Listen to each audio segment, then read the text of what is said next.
This film very nearly didn't get made. I built these chairs between the summers of 2021 and 22, just over a year in total.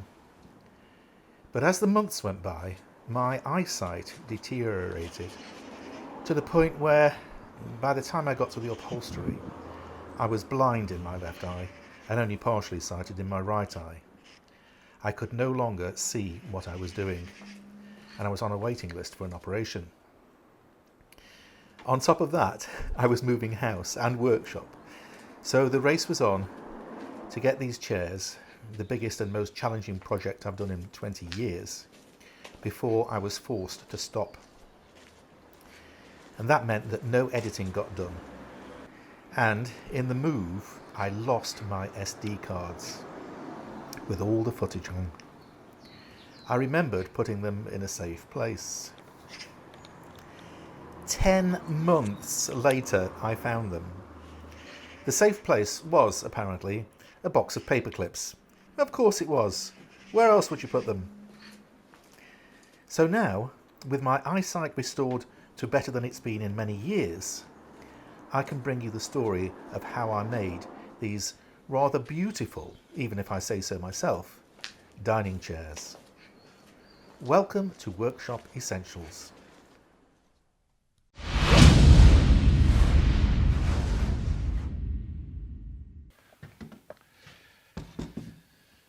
The first job was to model this up in SketchUp, and I thought I'd got it how I wanted. So I made a mock-up out of just scrap. This is MDF. These pieces are actually cut from the rafters of the shack that was here before I built the workshop. So this has been sitting out in the rain for 6 or 7 years, but fine for stuff like this. And when I built the chair, it's all just pocket screwed together. When I built the chair, it was clear that it wasn't high enough. I like high back chairs, and this wasn't high enough. And although I like narrow backs, that was actually too narrow. By the time I'd got this panel in there, it would only be sort of that wide. So that's the advantage of doing a mock-up. You can see it in real life rather than just on a computer screen. So then I made a second mock-up. Let me just get that out of the way. And this is it. The second mock-up. And that told me other things. So I'd got this too tall, actually, a little bit. And the back panel was too wide. As you can see, it's had a little accident at some point in the last 12 months. But this gave me a much better idea. So I ended up going halfway between this one and that one. Let me do it this way. This one where the top's not broken off. So you can see there's a few inches difference there. And what I've ended up with is about halfway between the two. And doing mock-ups like this, it's worth every single minute because you learn so much about what the real thing is going to look like.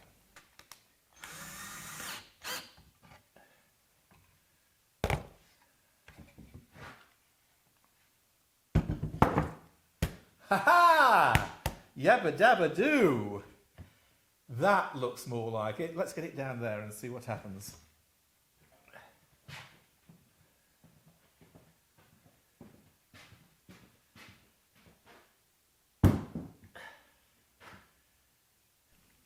So that was the first thing. And then when I'd finalised my design, I could then put it onto a rod. Now, this is my rod. It's a full-size drawing. If you were in America, you will know it's a story stick, but it's basically a full-size drawing. And it doesn't film very well, actually, because it's a big white sheet with fairly fine pencil marks on. But the shape of this is traced out by having a grid from my SketchUp drawing, marked out on here, and then done out. And from that, I can make a template. Now, the template needs to be fairly robust. My first one was made out of flake board, sterling board, and it didn't last very long. I had to make a second one. This is 18mm MDF, and it's much more robust. And that sits on there like that, and I can see that that's the exact shape that my sides are going to be made from. And the other bits are the side rails and the front legs as well. So having got all my templates, I then started to make the legs for this. But that's for the next time. I'll see you then. Cheerio. If you've got any questions, leave me a comment below. And please remember to like, subscribe and share. It's the only way this work gets seen.